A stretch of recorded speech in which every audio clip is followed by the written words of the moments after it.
पहले एपीएमसी में जो एक तरीका होता था कि जो गांव को किस तरह से जो सब्जियों को मार्केट तक पहुंचाने के लिए एपीएमसी सड़कों के लिए फंड्स दिया करती थी।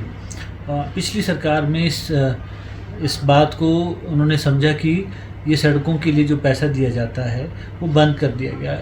इसके बारे में मुझे डिस्कशन करना था और रविंदर जी से मैंने इसके ऊपर डिस्कशन भी किया, जो हमारे यहाँ पे सेक्रेटरी इंचार्ज हैं एपीएमसी के। देखिए, जो गांव का जो आदमी है, अगर उसकी जो प्रोड्यूस है वो मार्केट तक लाने के लिए एपीएमसी उसमें अगर कुछ योगदान देता है तो मैं समझता हूँ वो बहुत सराहनीय भी हो सकता है और लोगों को सुविधा मिलेगी।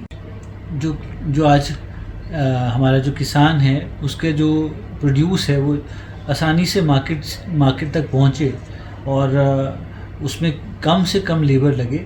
इसलिए ये जो मेरा जो डिस्कशन हुआ है, जिसमें हमें जो रोड्स हैं, जो गांव के खेत हैं, वहाँ तक वो सड़कें पहुँच पाएँ और लोगों को उसमें राहत मिले, ताकि उनके ट्रैक्टर्स खेतों तक जा सके।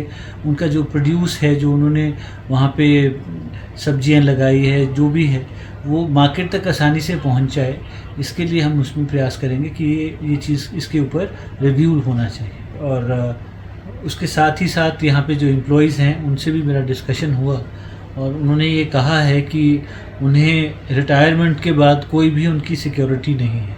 तो मैं समझता हूँ इसके ऊपर चर्चा की जानी चाहिए, क्योंकि जब राष्ट्र स्तर पे सोलन सब्जी मंडी में ने पूरा देश में अपना नाम कमाया है और मैं समझता हूँ इनकी जो क्रेडिबिलिटी है, जिससे हमारे पूरे सोलन का नाम तो ऊंचा हुआ ही हुआ है पूरे देश में, इनकी जो सिक्योरिटी ऑफ लाइफ है आफ्टर रिटायरमेंट, उनके पास ना कोई मेडिकल का कोई सुविधा है। तो मैं समझता हूँ इसके ऊपर हमें विचार करना चाहिए और मैं विधानसभा में इनके पक्ष में इस बात को रखने वाला भी।